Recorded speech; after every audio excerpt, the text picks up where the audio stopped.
হেফাজত ইসলামের প্রতি আমাদের দৃষ্টিভঙ্গিটার ব্যাপারে আমি একটু কথা বলতে চাই। মাই স্পিকার, আমি দেখলাম আলামা শফি সাহেব 90 বছর বয়স হেলিকপ্টার করে কোথায় গিয়েছেন। বড় নিউজ পেপারে চলে আসলো আলামা শফি সাহেব হেলিকপ্টারে গিয়েছেন। কোথায় টাকা পেল?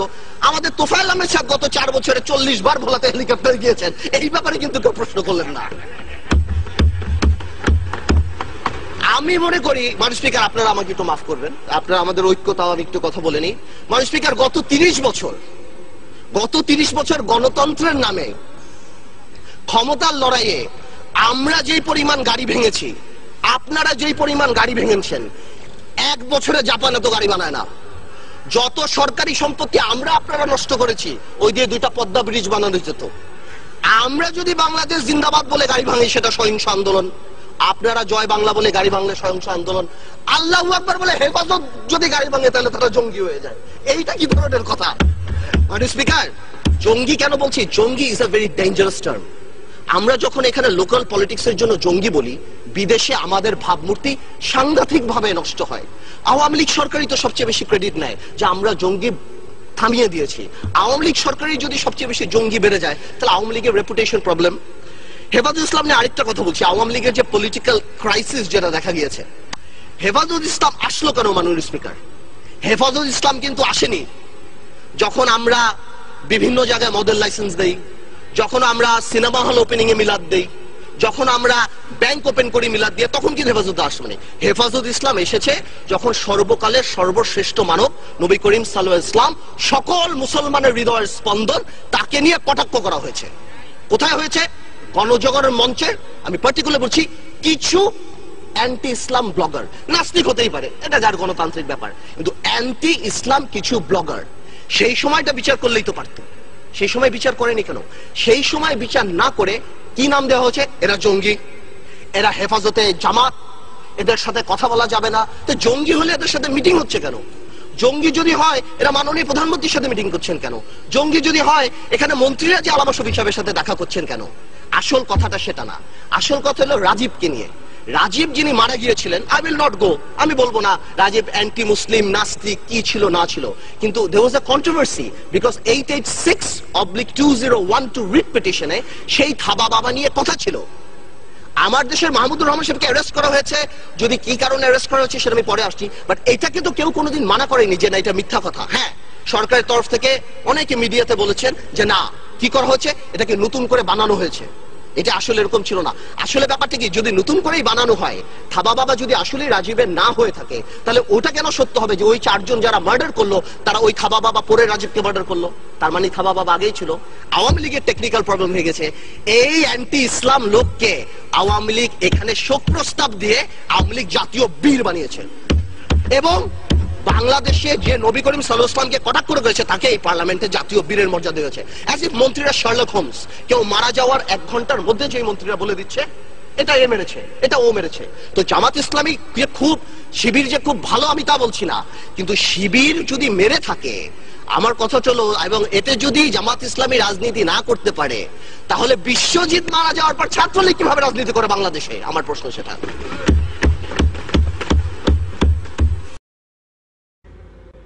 এখন বলবেন মাননীয় সদস্য জনাব আন্দালিব রহমান পার্থ। 115 ভোলা 1, আপনার সময় 12 মিনিট। বিসমিল্লাহির রহমানির রহিম। মাননীয় স্পিকার, আপনাকে ধন্যবাদ। প্রথমেই আমি সমবেদনা জানাই বিএনপির মহাসচিব, প্রয়াত নেতা খন্দকার দেলোয়ার হোসেন আজকে মারা গিয়েছেন, ওনার উপর, ওনার পরিবারের উপরে। আমি ধন্যবাদ জানাই সরকারকে যে জাপান আমাদের সবচেয়ে বড় দাতা গোষ্ঠীর মধ্যে অন্যতম, তার এই বিপদে তার পাশে দাঁড়িয়েছে, এই জন্য আন্তরিকভাবে আমি ধন্যবাদ জানাই। মাননীয় স্পিকার, কোনো দেশের অর্থনীতি অনেকখানি ডিপেন্ড করে তার মিডল ক্লাস ফ্যামিলির উপরে, কত স্ট্রং তার middle class economy, middle class family দাঁড়ায়।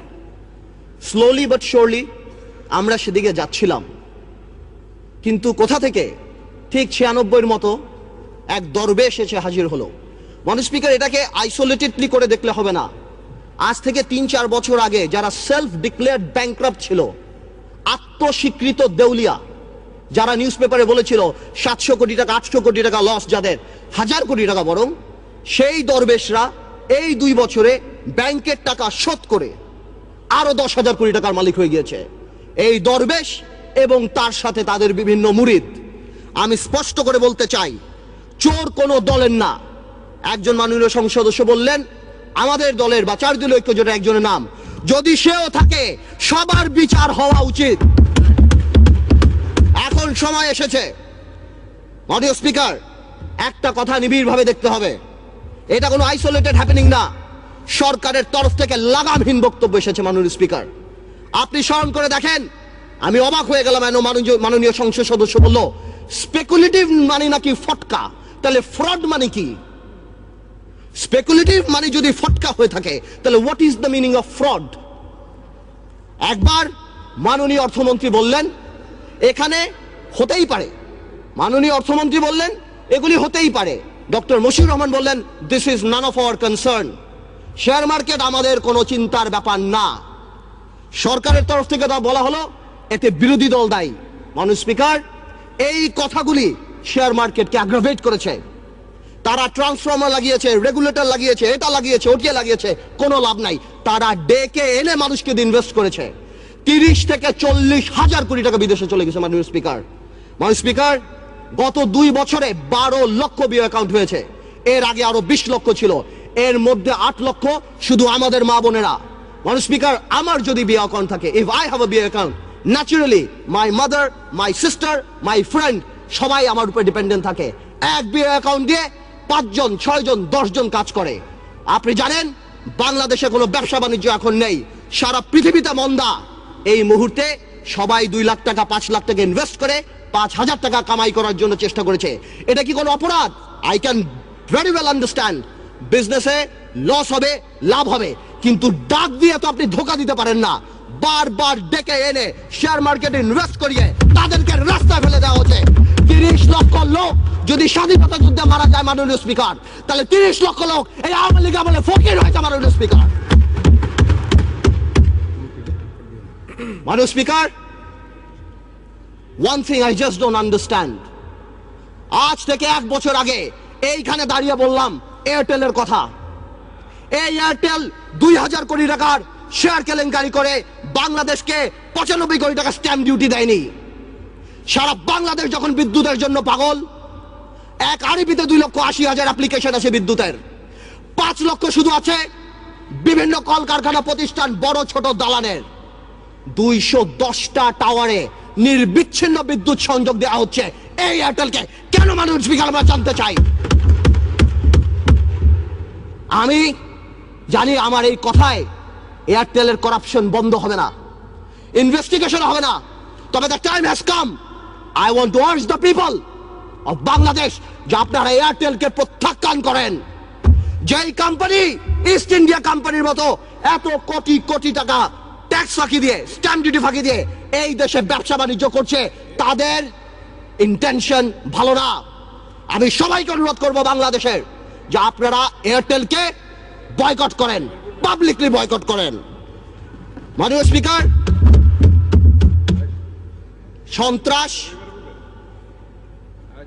সন্ত্রাস আর পাওয়ার প্ল্যান্ট, একটা কথা আমি শুধু বলবো, একজন মাননীয় সংসদ সদস্য বললেন ইলেকট্রিসিটিতে নাকি দেশ প্রেগনেন্ট হয়ে গেছেন।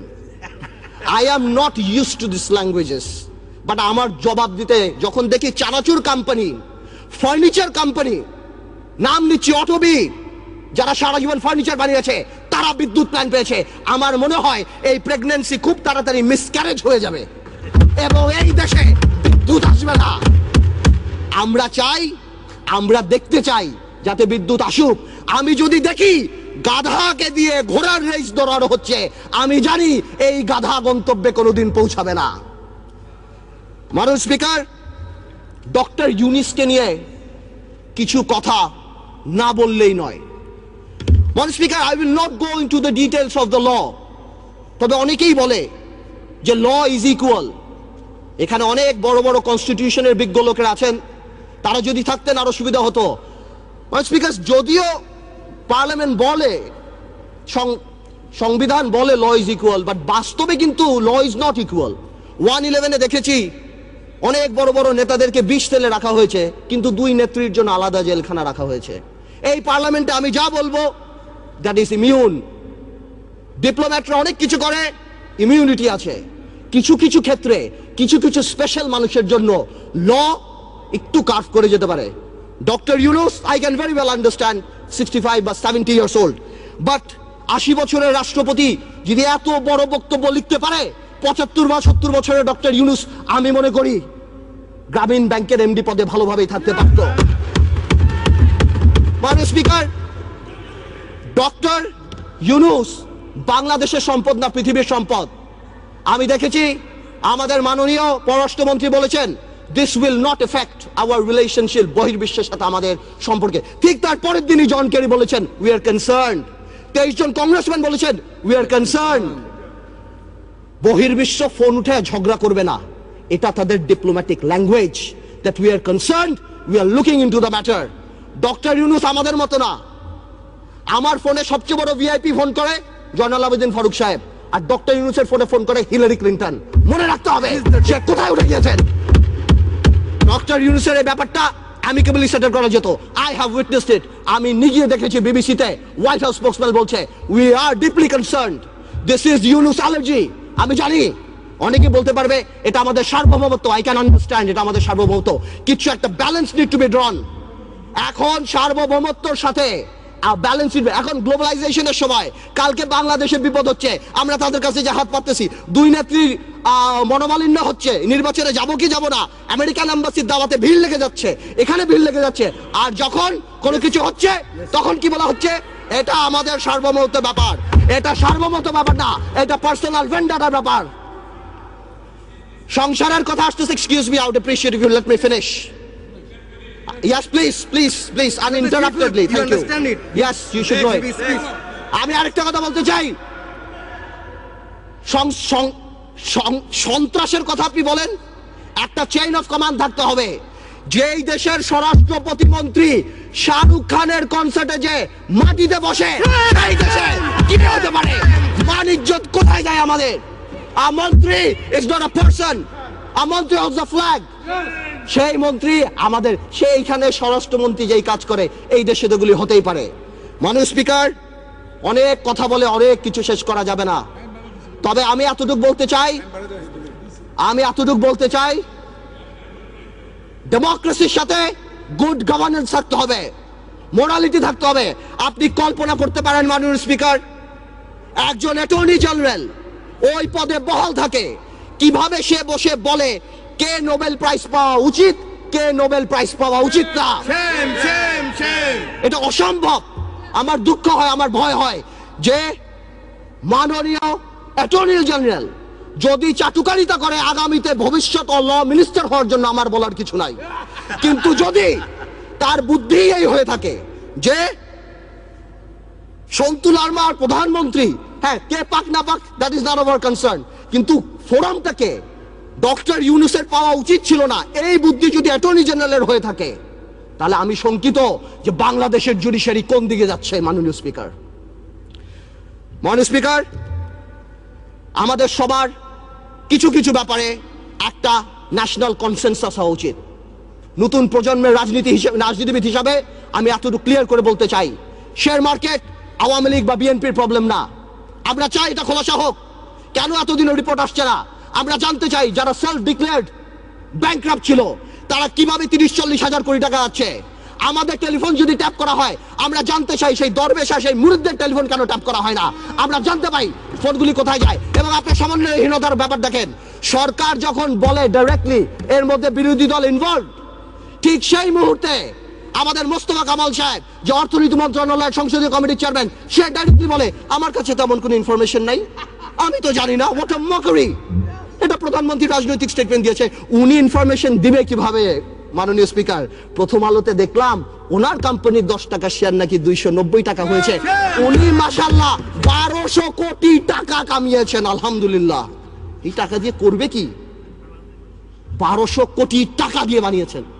এই সমন্বয়হীনতার অভাব বারবার যে কোনো কাজে ডিউ ডিলিজেন্স ছাড়া বিরোধী দলের উপরে আঙ্গুল উঠিয়ে দেওয়া আর শুধুমাত্র বলা এখানে করাপশন হাজার হাজার। আজকে শেয়ার মার্কেট আবার ফল করেছে, ডেকে এনে ফল করায়। মাননীয় স্পিকার, আমি আরেকটু সময় নেব আমার এলাকা নিয়ে কিছু কথা না বললেই না। মাননীয় স্পিকার, আমার ভোলা নিয়ে আপনাকে 2 মিনিট আমি এর আগেও বলেছি, আপনাকে 2 মিনিট সময় বাড়িয়ে দেওয়া হয়েছে, বলুন। থ্যাংক ইউ মাননীয় স্পিকার। আমার ভোলা নিয়ে আমি কিছু কথা বলিনি। আমার ভোলার নদী ভাঙনের একটা বিরাট প্রবলেম দেখা যাচ্ছে মাননীয় স্পিকার। আমি দেখছি আমাদের 15 কোটি টাকা অফকোর্স ফান্ড দিয়েছে এলজিএডি মন্ত্রণালয়, অন্যভাবে কিছু কাজ হচ্ছে, কিন্তু এই কাজ করে কোনো লাভ হবে না আমার ভোলাতে। আমার ভোলা ইভেন্চুয়ালি থাকবে না। আমি আপনার সাথে কথা বলছি, এই মুহূর্তে ভোলা 5 ফিট 10 ফিট ভেঙে গিয়েছে। আজকে যদি এখানে মাননীয় সংসদ সদস্য তোফায়েল আহমেদ স্যার থাকতেন, অবশ্যই সে আমার সাথে একমত হতেন। আমাদের সবার দায়িত্ব ভোলার জন্য কিছু কাজ করা। ভোলাতে অনেক ইনফ্রাস্ট্রাকচার আছে, ভোলাতে অনেক গ্যাস আছে, অনেক অপরচুনিটি আছে কাজ করার। আমি আপনার মাধ্যমে সরকারের কাছে অনুরোধ করতে চাই যে আমাদের ভোলাকে বাঁচানো উচিত, নদী ভাঙন নিয়ে কিছু কাজ করা উচিত। আমি আরেকটু অল্প সময় নেব মাননীয় স্পিকার। ন্যাশনাল কনসেনসাস বা একটা ন্যাশনাল ফোরাম, এই ব্যাপারে আমি যে কথা বলছিলাম, আমরা নতুন প্রজন্ম দেখতে চাই মাননীয় স্পিকার। কিছু কিছু ক্ষেত্রে কিছু কিছু কালপিট, আপনারা যদি সরকার দলীয় সংসদ সদস্য যদি মনে করে যে আমাদের 2-1 জনের নাম বলে, হাওয়া ভবনের নাম বলে, এগুলি তারা পার পেয়ে যাবে না। একটা হাওয়া ভবন যদি থেকে থাকে, এই আমলে শত শত মুশকিল আসান সেন্টার বের হয়েছে মাননীয় স্পিকার। আপনি যদি সেখানে যান, আপনার মুশকিল আসান হয়ে যাবে মাননীয় স্পিকার। আপনি দরবেশের মুড়ি ধরেন, আপনাকে ফু দিবে, 2000 কোটি টাকা মালিক হয়ে যাবেন। শত শত লোকসানের কোম্পানি, জিএমজির মতো কোম্পানি, ওয়েস্টিনের মতো কোম্পানি আপনি নিয়ে যাবেন 20 কোটি টাকাকে বিলিং ভ্যালুতে বড় করে আপনি শেষ করে দিবেন। আপনি হঠাৎ রাতারাতি 40 কোটি টাকার মালিক হয়ে যাবেন। সর্বশেষ আমি একটা কথা বলবো, আমি সরকারকে আন্তরিকভাবে ধন্যবাদ জানাই যে সরকার এই দরবেশ বাবাকে বাংলাদেশের অর্থমন্ত্রী বানায় নাই। যদি বানাতো, দেশটার প্লেসমেন্ট শেয়ার বের করে, দেশটার বুক বিল্ডিং বের করে এখন মার্কেটে বিক্রি করে দিত। আপনাকে ধন্যবাদ মাননীয় স্পিকার।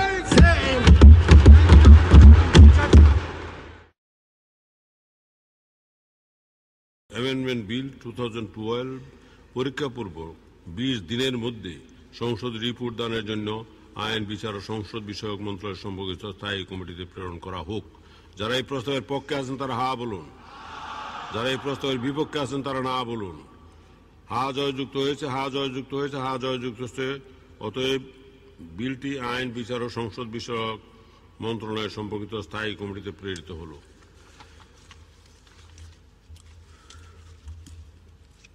মাননীয় সদস্যবৃন্দ, দিনের কার্যসূচি অনুযায়ী এখন মহামান্য রাষ্ট্রপতির ভাষণ সম্পর্কে আনিত ধন্যবাদ প্রস্তাবের উপর আলোচনা।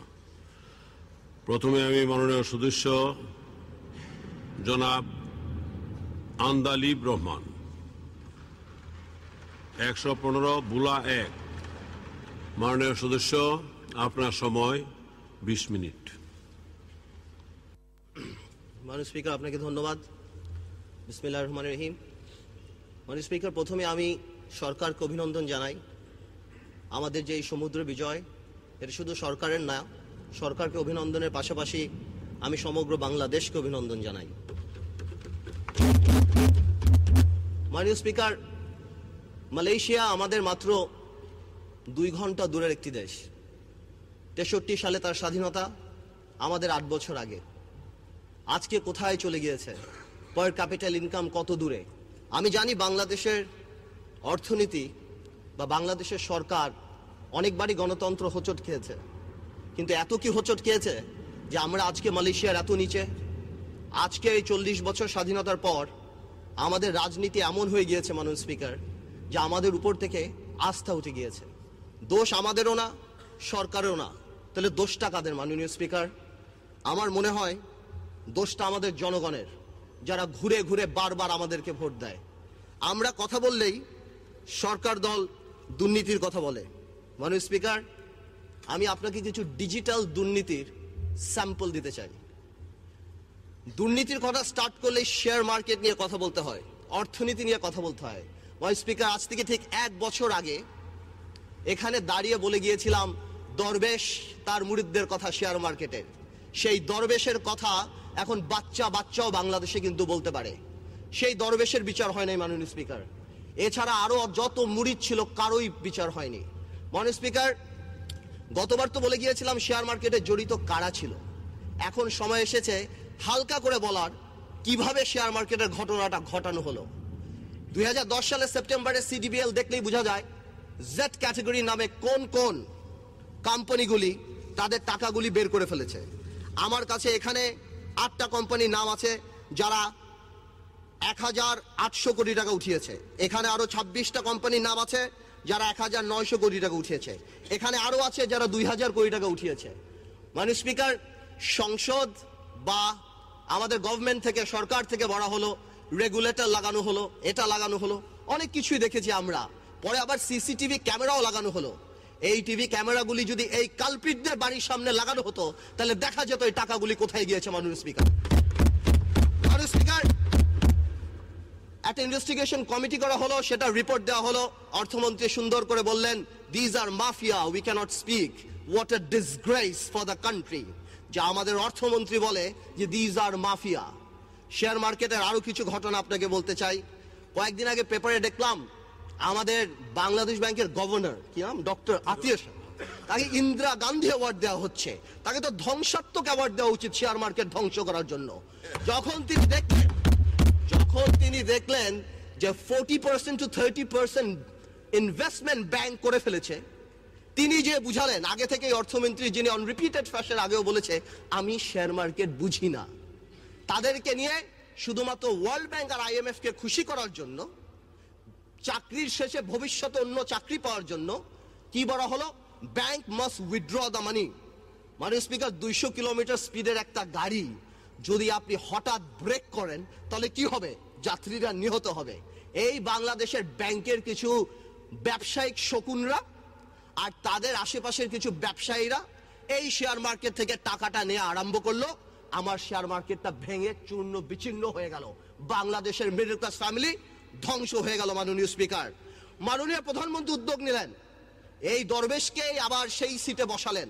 আমার মনে আছে, আমি ছিলাম না সংসদে, তবে সুরঞ্জিত গুপ্ত সাহেব বলেছিলেন, কি জানি, ভূত, শস্যের মধ্যে ভূত থাকা।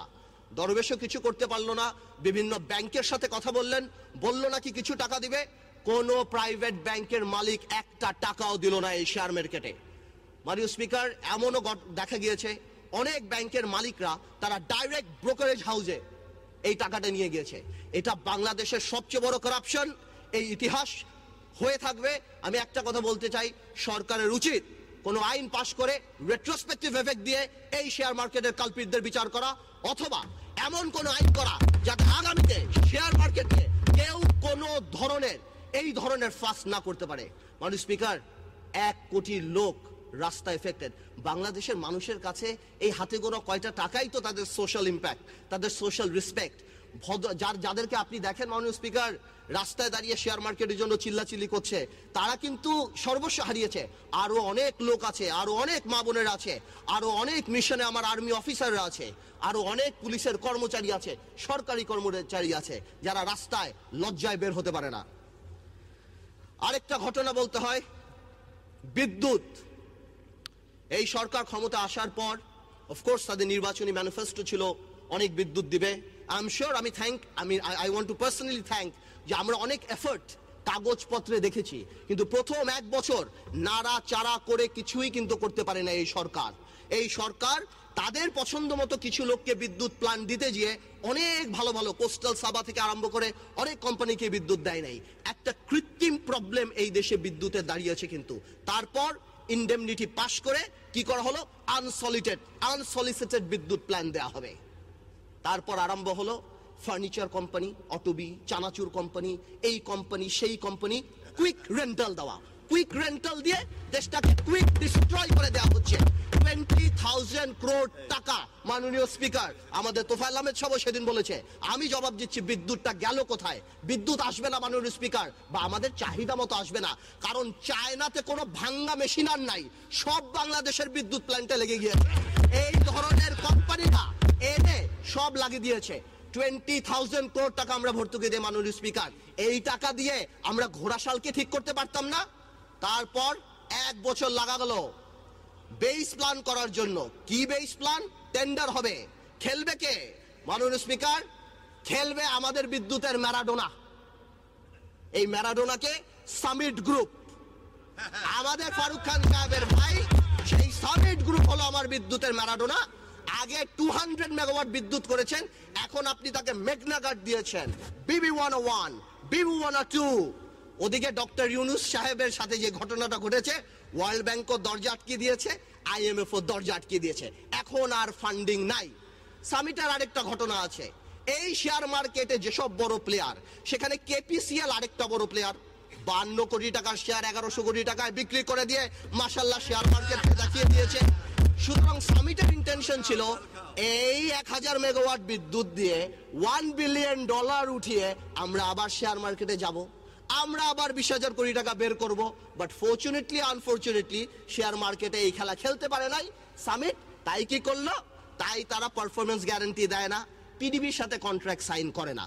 এই ম্যারাডোনার মাননীয় প্রধানমন্ত্রী সেদিনও বললেন 7,000 মেগাওয়াট বিদ্যুৎ হবে। বলতে চাই এক পরিবারের কাছেই কিন্তু 1200 মেগাওয়াট জিম্মি। এইবার আসলো আরেকজন, এর নাম আমরা দিয়েছি বিদ্যুতে মেসি। ইনি হলো মেসি, ইনি হলো ওরিয়ন গ্রুপ। 1200 মেগাওয়াট বিদ্যুৎ দিয়েছে। একটা কোম্পানিকে সামিটকে দিল 1200, ওরিয়নকে দিল 1200। বাংলাদেশের 5,000-এর 2400 এই দুই পরিবারের হাতে। তার মানে কি আমার দেশের অর্থনীতি, আমার দেশের স্বপ্ন সবকিছু দুইটা পরিবারের কাছে জিম্মি।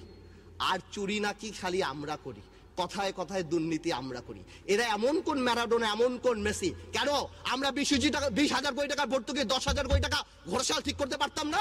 আমাদেরকে PDBর 600-700 মেগাওয়াট নষ্ট হয়ে যাচ্ছে।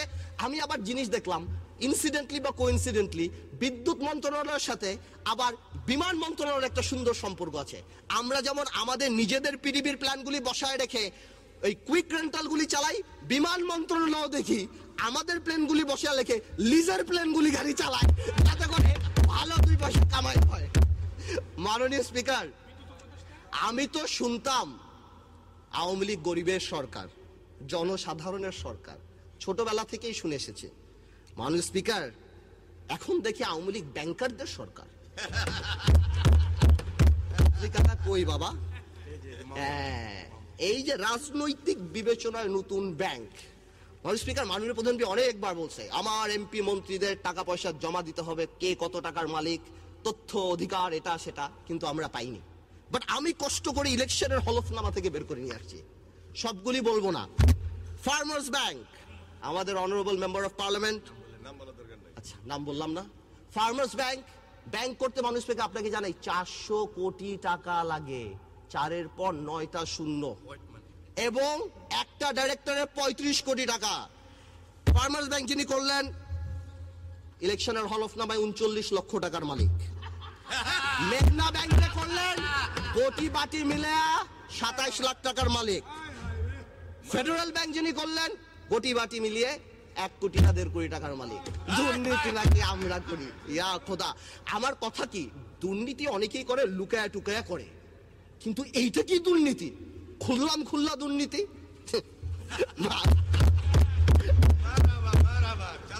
মাননীয় স্পিকার, পররাষ্ট্র মন্ত্রণালয় নিয়ে কিছু কথা বলি। I want two thank personally আমাদের পররাষ্ট্রমন্ত্রী, তার অনেক এফর্ট, অনেক কাজ করেছেন, যার কারণে আজকে এটা এসেছে। I want two thank. But border killing নিয়ে কিছু কথা বলতে হয়। আই এম সারপ্রাইজড, আমি ধিক্কার জানাই যখন আমাদের আওয়ামী লীগের মহাসচিব সাহেব বলেন যে বর্ডার কিলিং এটা রাষ্ট্র চিন্তিত না। সে মহাসচিবের পিতাই তো একজন চার নেতার একজন জেলখানায় মারা গিয়েছে। I want to put it plain and simple, no killing is justified unless it is justified by law. এটা ধিক্কার জানাই আমি। এত আলাপ করি, এত সমুদ্র জয় করি, বর্ডারটা জয় করতে পারি না? একটাবার কি তাদের সাথে যা কথা বলতে পারি না? আমাদের ফরেন মিনিস্টার আরো বললেন সৌদি ডিপ্লোম্যাট মারা গেল, এটাতে কোনো এফেক্ট হবে না। সৌদি ডিপ্লোম্যাটও তো ইন্টেলিজেন্ট না মাননীয় স্পিকার। ওই তারিক আর খালাস বলে 20 লক্ষ বাঙালি পাঠিয়ে দিবে, তখন কিন্তু আমাদের রাস্তায় পড়তে হবে। আমাদের উচিত মার্কেটে রিউমার আমাদের ফরেন মিনিস্টার নাকি সৌদি আরবের ভিসা পায় না, আমাদের উচিত শিশু টেক এনাফ এফর্ট সৌদি আরবের যে এই জিনিসটা সমাধান করা হোক। তিস্তা নিয়ে কিছু কথা বলতে হয়। সারা Bangladesh NDTV, Indian television, BBC সব জায়গায় দেখলাম মমতা আসবে না, কিন্তু আমাদের ফরেন মিনিস্টার বলল মমতা আসবে। সবাই বা বলে মমতা আসবে না, ফরেন মিনিস্টার লাস্টের দিনে বলল মমতা আসবে। বাস্তবে মমতা আসলো না। তিস্তা হয় নাই, তাই ট্রানজিট হবে না। Both are independent, one has nothing to do with other. তারপরে কি হলো না হলো, এখন শুলি ট্রানজিট হয়ে গেছে। আমার মনে হয় পররাষ্ট্র মন্ত্রণালয়টা আরেকটু এফিশিয়েন্টলি হ্যান্ডেল করা উচিত। Going back to the share market, একটা জিনিস আমার মনে আসছে, মাননীয় অর্থমন্ত্রী এবং আরো অনেকে, মশিউর রহমান সাহেব ওই সুইপিং কমেন্ট তো করেই যে এটা বন্ধ করে দিতে হবে, ফটকাবাজ এটা সেটা, but I think on repeated fashion তা এটাও বলেছেন যে আমরা শেয়ার মার্কেট বুঝি না। আমার মনে হয় একটা স্টেট মিনিস্টার বা এমন কাউকে রাখা উচিত যিনি শেয়ার মার্কেট বুঝে, কারণ 1 কোটি লোক এটার সাথে ইনভলভড। মাননীয় স্পিকার, মিডিয়া নিয়ে একটু কথা বলি।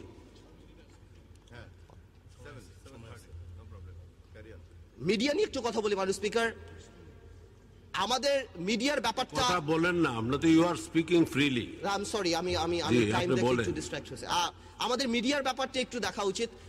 মিডিয়ার উপরে একটু নেকেড ইউজারপেশন হচ্ছে, 12ই মার্চে আমরা লক্ষ্য করতে পারছি, একটু নগ্ন হস্তক্ষেপ, এটা ডেমোক্রেসির জন্য ভালো না। এই ব্যাপারে একটু আমাদের কেয়ারফুল হওয়া উচিত, বিকজ আমাদের মনে রাখতে হবে 1/11-এর পর 2 নেত্রী যখন জেলখানায় ছিল, আন্দোলনের চেয়ে বেশি এই মিডিয়ার ভূমিকাই কিন্তু তাদেরকে এই জেলখানা থেকে বের করেছে। আমি একটু কেয়ারটেকার গভর্নমেন্ট নিয়ে একটা কথা বলতে চাই মাননীয় speaker. What is this caretaker government? এই কেয়ারটেকার গভর্নমেন্টটাকে যে খুব টেকনিক্যালি সরিয়ে দেওয়া হলো, অফকোর্স এটা law, but law is a social phenomena, its means to an end, is not an end itself. A law that lacks the quality, that lacks to reflect the will of the people is not to be regarded as the law. জনগণ বাংলাদেশের চায় তত্ত্বাবধায়ক সরকার থাকবে। তত্ত্বাবধায়ক সরকার ছাড়া এই দেশে ওই 2-1টা সিটি কর্পোরেশন নির্বাচনে কুমিল্লায় 30,000 ভোট, আরেক জায়গায় 1 লাখ ভোট দিয়ে আপনি 7 কোটি ভোটকে হিসাব করতে পারবেন না। বাংলাদেশে তত্ত্বাবধায়ক সরকার আনাই হয়েছিল বিকজ বড় 2টা রাজনৈতিক দলের মাইন্ডসেট ছিল না, মিউচুয়াল রেসপেক্ট ছিল না। আজকেও মিউচুয়াল রেসপেক্ট আসে নাই, পরশুদিনও আপনি পার্লামেন্টে দেখেছেন, আগামীতেও দেখতে পারবেন। সুতরাং we are not ready for an election যেটা কোনো দলীয় সরকারের অধীনে হবে। We need a caretaker government, otherwise এর বাইরে যাই করা হবে এটা অ্যাকসেপ্টেড হবে না।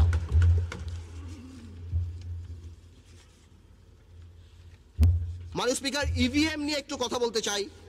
প্রায় আমি দেখি সরকার ইভিএম নিয়ে কথা বলে, আমি একটু অবাক হয়ে যাই যে সরকার কেন ইভিএম নিয়ে কথা বলে।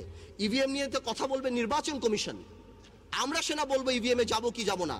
আর এত কি ইমার্জেন্সি হয়ে গিয়েছে যে ইভিএম এর মধ্যেই আমাদের নির্বাচন করতে হবে। দেখা যাবে আমার ভোলায় নৌকায় ভোট দিছে বা ভোলায় ধানের শীষে ভোট দিছে, গোপালগঞ্জে নৌকা মার্কায় ভোট উঠে গেছে। We are not ready for the system as on yet. Of course pilot বেসিসে 2-1টা সেন্টারে করা যেতে পারে, বাট আমার মনে হয় যে এই সিস্টেমটার জন্য আমরা এখন রেডি না। আমরা একটা ফ্রি ফেয়ার নির্বাচন চাই, যেটাতে, কারণ তত্ত্বাবধায়ক সরকার তো রেডি করা হয়েছিল ফ্রি অ্যান্ড ফেয়ার নির্বাচনের জন্য। আমি একটা কথা বলতে চাই, আমি প্রায় দেখেছি আওয়ামী লীগ তরফ থেকে এটা বলা হয় যে তত্ত্বাবধায়ক সরকার দিলে আবার নাকি আর্মি ক্ষমতায় আসতে পারে, অনেক কিছু হতে পারে। আমাদের এখানে তো অনেক মন্ত্রী এমপি দুর্নীতি করে, তার মানে কি এই দেশে মন্ত্রী এমপি থাকে না? কোন সিস্টেম যদি অ্যাবিউজ হয় তার মানে সিস্টেমের দোষ না, যে সিস্টেমটা চালায় তার দোষ। সেটাকে আমরা কোনোভাবেও চেঞ্জ করতে পারবো না। আজকে কোনো এমপি দুর্নীতি করলে কি এই দেশের কোনোদিন এমপি হবে না? আজকে যদি এই দেশে কোনো মন্ত্রী দুর্নীতি করে তাহলে কি এই দেশে মন্ত্রী হবে না? আমার মনে হচ্ছে এটাকে ঘুরায় প্যাচে আনা হচ্ছে। দলীয় সরকারের অধীনে নির্বাচন কোনোদিনও হবে না, দেশ আরো খারাপের দিকে চলে যাবে। মাননীয় স্পিকার, আর অর্থনীতিতে আরেকটা ব্যাপার আছে, সেটা নিয়ে কথা বলতে হবে, টেলিকমিউনিকেশন মন্ত্রণালয়। স্পিকার, টেলিকমিউনিকেশন মন্ত্রণালয়ের অবস্থা কিন্তু একদমই ভালো না।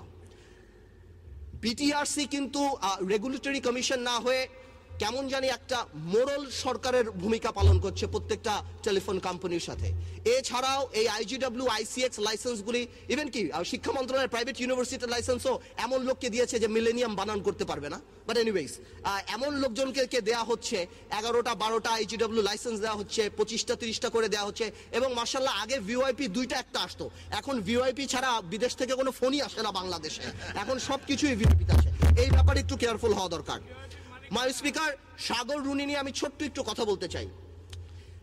মাননীয় স্পিকার, অ্যারিস্টটল যখন এই গণতন্ত্রের থিওরি দেয় তখন he never emphasized or anticipated that there something called media, এবং মিডিয়ার ভূমিকা পৃথিবীতে এত বড় হবে।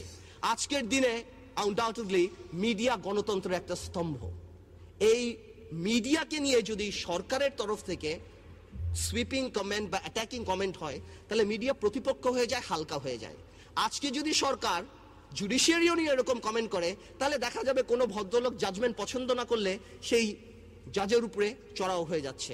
We should be careful when making comments about media, because মিডিয়াকে যদি আমরা ভালনারেবল করে দেই তাহলে যে কেউ মিডিয়ার উপরে অ্যাটাক করতে পারবে এবং সেটার বিচার হবে না। আমাদের উচিত প্রত্যেককে কমপ্লিমেন্ট করা, that's the way it should run. 12ই মার্চে যে ভূমিকা ছিল সরকারের, আমি দেখলাম সরকার বলল, সবচেয়ে ভালো হানিফ সাহেব বলেছে আওয়ামী লীগ নাকি সরকারের পরিপূরক। আমি আমি আমি আমি খুব চিন্তিত হয়ে যাই এই বুদ্ধিমত্তা দেখে, যে সরকারি দল নাকি সরকারের পরিপূরক। মানে I want to thank the home minister and Hanif সাহেব যে সাগর রুনি হত্যাকাণ্ডের জন্য ছাত্রলীগের দায়িত্ব দেয় না ইনভেস্টিগেশন করতে, কারণ সরকারের তো পরিপূরক দেখা গেল ওইটার জন্য দিয়ে দেয়। এটা সত্যি না। সরকার সরকার, আর রাজনৈতিক দল রাজনৈতিক দল। রাজনৈতিক দল সরকার যখন হয়, হি ওয়্যারস টু হ্যাটস, একটা হলো প্রাইম মিনিস্টারের, আরেকটা হলো দলীয় প্রধানের। এটাকে কোনোভাবেই মিঙ্গেল করা যায় না, কোনোভাবেই ওভারল্যাপ করা যায় না। এনিওয়েজ, মাননীয় স্পিকার, 12ই মার্চ নিয়ে যে কথা বলছিলাম, যেই কমেন্টগুলি করা হলো যে কোনোভাবেই আমাদেরকে বাধা দেওয়া হয় নাই, ইটিভি বন্ধ করে দেওয়া হয়েছে, বাংলা ভিশন বন্ধ করে দেওয়া হয়েছে, কত কিছুই তো করা হয়েছে, বাট একটা মেসেজ খুব ক্লিয়ার আমি দেখতে পেলাম। এই যদি মাইন্ডসেট হয় একটা মহাসমাবেশের, তাহলে এই দলের অধীনে আমরা কিভাবে নির্বাচন করতে পারি? কিভাবে? এতটুক আত্মসংযম, আত্মশুদ্ধি, আত্মসমালোচনা শোনার মতো যদি মাইন্ডসেট না থাকে। গণতন্ত্র এই সংবিধানে না, গণতন্ত্র হলো মাইন্ডসেটে, চিন্তা চেতনায় গণতন্ত্র থাকতে হবে, তাহলে এই দেশে গণতন্ত্র আসবে। মাননীয় স্পিকার, আমি আর বেশি সময় নিব না, একটা কথা বলি, পলিটিক্সে there is a simple line, that is the straight line. আপনি জনগণের জন্য কাজ করবেন, জনগণকে আপনাকে ভোট দিবে। আপনি এর বাইরে যা চিন্তা করবেন সেটাই কনস্পিরেসি, যত উপরে উঠাবেন পতন ততই খারাপ হবে। মাননীয় speaker, calm down, you'll have your turn if you understand English. মাননীয় স্পিকার, লাস্ট আমি ভোলা নিয়ে একটা কথা বলবো। আমি গতবারও বলেছি আমার ভোলার নদী ভাঙনের অবস্থান খুব খারাপ। আমি আপনার মাধ্যমে একটু বলতে চাই যে আমি আসলে আপনার মাধ্যমে আমাদের সিনিয়র মেম্বার তোফায়েল আহমেদ সাহেবকে একটু অনুরোধ করতে চাই যে ভোলায় যত টেন্ডার হয়, এই মাননীয় স্পিকার, আমি অনুরোধ করছি যে এই যে মানব জমিনে লেখা, এই প্রত্যেকটা পত্রিকায় লেখা আত্মীয় স্বজন, টেন্ডারবাজি, পিস্তলের বাট, আমার ভোলায় সংশ্লিষ্ট মন্ত্রীদের কাছে হাত জোর করি, যত টেন্ডার হয় ঢাকাতে করেন, যত পানির টেন্ডার হয় এগুলি ঢাকায় টেন্ডারবাজি করেন, আমার এখানে করার দরকার নাই। আপনাকে ধন্যবাদ মাননীয় স্পিকার। সদস্য